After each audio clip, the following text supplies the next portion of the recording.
Greetings everyone, my name is Jamila and this is Love Mila. Thank you so much for clicking on this video. So today I am going to dive into hand sewing. I know that some of us who sew with machines are not proficient in hand sewing. And sometimes we like to avoid it. So I'm going to give you the reasons why you should learn how to hand sew. And if you are not sewing with a machine, why it is a good idea to begin with hand sewing first and then dive into machine sewing, or to do them simultaneously. So I will give you those reasons why I think, in my opinion, that hand sewing is so important. And then I'm going to share with you all some great things that we have been doing here locally and things that I'm really excited about. And I hope to share some of those videos and pictures with you. So again, my name is Jamila and this channel is Love Mila. It's primarily sewing things, but I also include some of my homesteading things. And I do have another channel where I include some homeschooling things, but that's a little bit unrelated. But these are things that are beautiful in my life that I hope to share to highlight the beauty of life. And so I love to create with my hands, and so I love to share just a few of the things that I make, particularly with sewing. All right, so let's dive into this hand sewing. All right, so the first reason to hand sew, if you don't know already, if you don't know how already, is to have a knowledge, a base, a foundation of basic stitches that your machine is performing. Why a basting stitch? Why a running stitch? What exactly is the machine doing when we say back stitch? And why is the back stitch one of the most strongest stitches that we can use? Why do we begin our seam with the back stitch and end it with the back stitch to lock it in? Exactly what does that mean? We hear it, but having the knowledge, and when you actually do it with your hand, you understand like, oh, this is why it's so strong. And this is why before we had sewing machines that our garments would still hold up over the test of time. So it's really important to know what these stitches are and by hand sewing. And so I just think that it's a good rudimentary knowledge, a good primary knowledge, a good foundational knowledge if you are a sewist or if you desire to sew, okay? Number two, I have being able to finish off garments. I'm looking at my phone here. Being able to finish off garments, okay? So whether hand sewn or machine sewn. But there's particular reasons why you would want to hand sew over machine sewing. So I put buttons, especially shank buttons, very difficult to do, in my opinion, with a machine. Covered buttons, and then finishing hems, tacking down facings, different things like that. So if you are familiar with some of the instructions for commercial patterns or patterns in general with the machine, they will still include hand sewn instructions like slip stitch, your cuff closed, slip stitch this hem, or tack down using, your hand sewing. Now, you can omit that and do it by machine. You can certainly stitch in the ditch and tack certain things down by machine. But there are instructions that actually instruct you to hand sew in our pattern instructions. And so that tells you, and that tells me that there is a assumption that there's a certain level of knowledge of hand sewing already, right?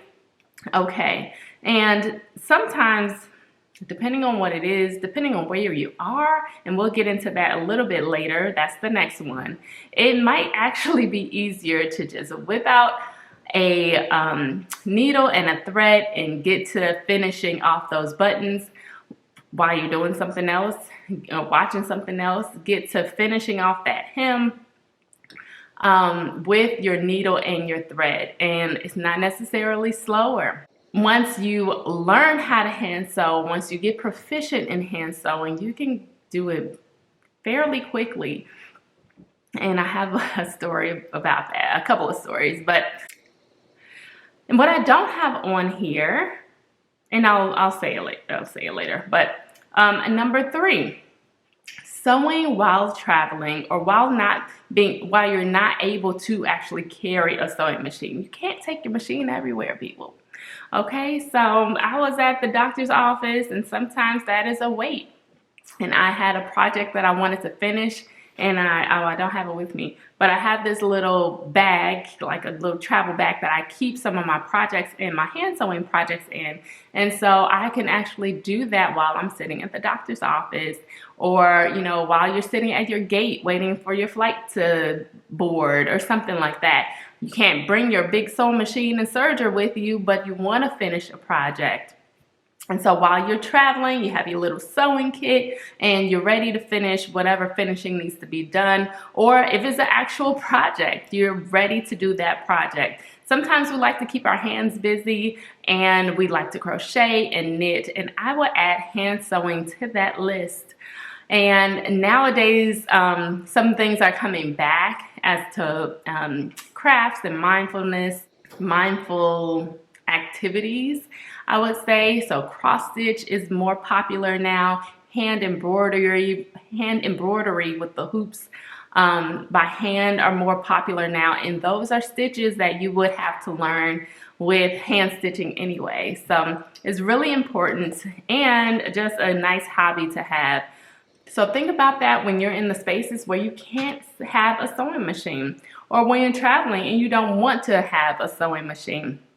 And right now, the way that bags are being charged, you know, you might not want to use your carry-on as a machine or something else like that, but you can still absolutely sew a project if you know how to properly hand sew. Number 4, I have real-time alterations, mending a popped button, a falling hem, or a garment split. And so real time meaning it just happened in real time and you need to get this button back on. You're in the middle of something. So there was a story where one of our sisters was in the middle of presenting, and whatever garment that she had on, the button popped off like right where her bust was. Very inconvenient. And she held the meeting for a second. I'll be right back. She grabbed her little travel sewing kit out of her purse, went to the restroom or her office somewhere, and she was able to remove the garment, hurry up, put that button back on using those strong sewing stitches, probably much better than the manufacturer did in the first place. She went back to her meeting and said, okay, now where was I? People looked like she was Superwoman because she knew how to do that in an instant. Like, yes, you can get a safety pin and you could just pin it back on. However, later on, it's going to have to be sewn on somehow. So you might as well just take care of it with hand sewing right in the moment. In addition, a falling hem. You might be at a hotel. You might be somewhere out and about where you just need to fix a garment and alter your garment, things split on the side or whatever it is, where it's real time and you need to get your garment fixed while you're even wearing it. And so consider that reason to hand sew. Number 5, to sew small or in detailed or intricate spaces. So when I was working on my son's jacket, I ripped the buttonhole much more than I wanted to open it. Like further than the opening, I actually ripped the garment. It's like the nightmare, right, of all of us, though, is to overextend that buttonhole. So I tried with the machine and it was just not doing what I needed it to do, and it looked really messy. And so I said, you know what, why am I even messing with the machine trying to get it so right?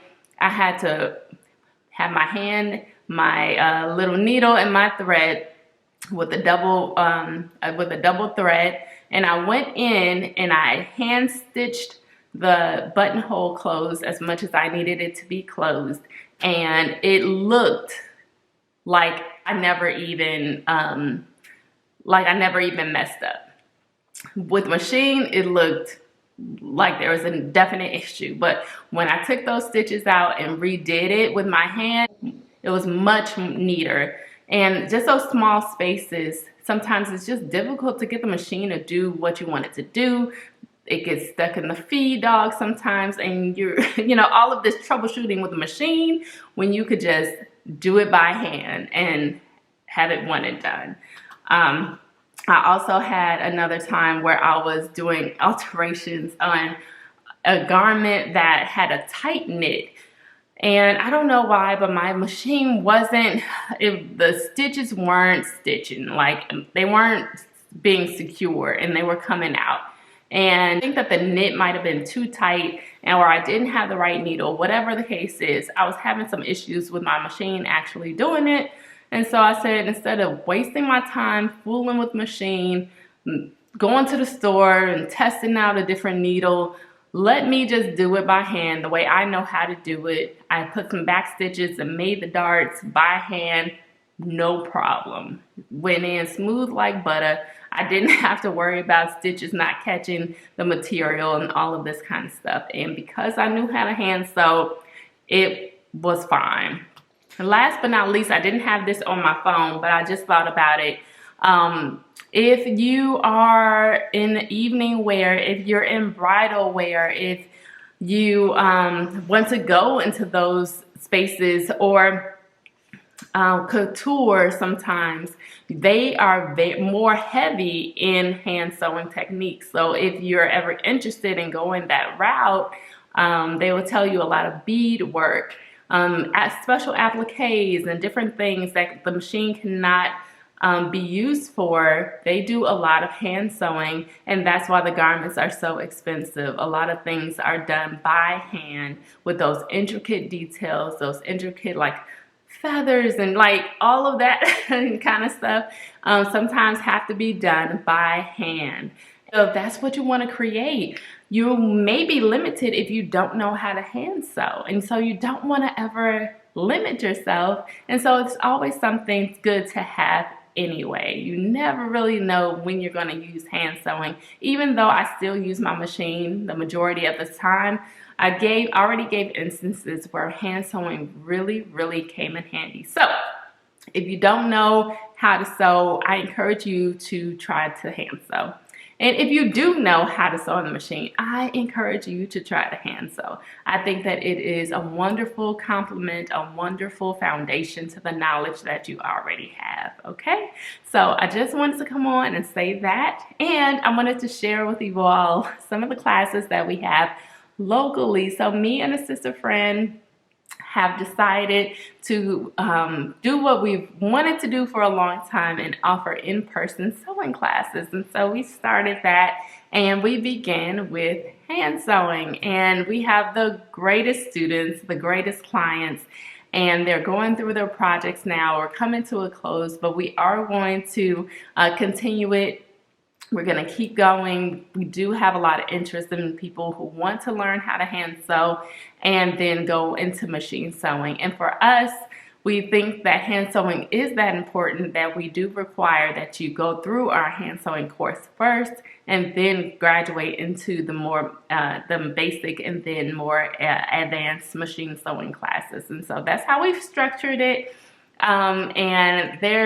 I'm just like really excited that we finally went ahead and decided to step out and do it. We are local to the Atlanta area, even though I'm about an hour away. So it's just really exciting to, just kind of dive out and do that. We're both very passionate about sewing. We have a ton of projects between all of us and a ton of knowledge.